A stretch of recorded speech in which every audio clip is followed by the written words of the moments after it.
आज रेसिपीमध्ये green chicken fry कसा करायचा ते बघणार आहोत। रेसिपी आवडल्यास नक्की एक लाईक करा आणि चॅनलला नवीन असाल तर सबस्क्राईब करायला विसरू नका। नमस्कार, मी वनिता, रेसिपी विथ वनिता या चॅनलवर तुमचे मनापासून खूप खूप स्वागत करत आहे। चला तर मग रेसिपीला सुरुवात करू।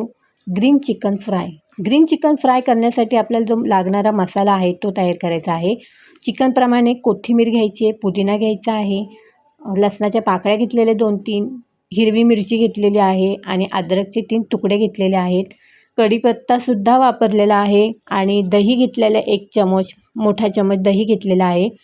चिकन धुवून घेतलेला आहे। आता हा झालेला मसाला आपल्याला त्यात टाकून घ्यायचा आहे। धना पावडर वापरलेली आहे आणि मीठ घालायचे चवीप्रमाणे। आता आपल्याला हे मिक्स करून मॅरिनेट करायला ठेवून द्यायचं आहे 15 ते किंवा 10 ते 15 मिनटासाठी। चिकन छान मॅरिनेट झालं का ते फ्राय पण मस्त होतं, खायला पण सॉफ्ट लागतं आणि जर आपण तसंच घेऊन केलं तर तो तळला जात नाही, नीट कडक कडक लागतो। अशा पद्धतीने केलं तर मस्त चिकन फ्राय होतं। आता तेलामध्ये आपल्याला चिकन फ्राय करून घ्यायचं आहे।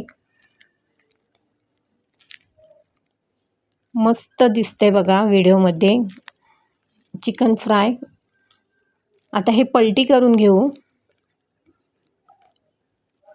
6 ते 7 मिनिटांनी आपल्याला चिकन मस्त असं पलटी करून घ्यायचं आहे, म्हणजे ती एक साईड छान अशी फ्राय होऊन जाते।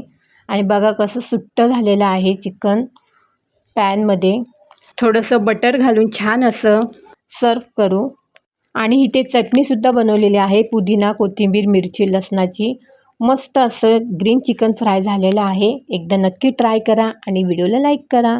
अशाच माझ्या छान छान रेसिपी किंवा व्हिडिओ बघत राहा आणि माझ्या व्हिडिओला लाईक करा। भेटूया पुढच्या व्हिडिओमध्ये।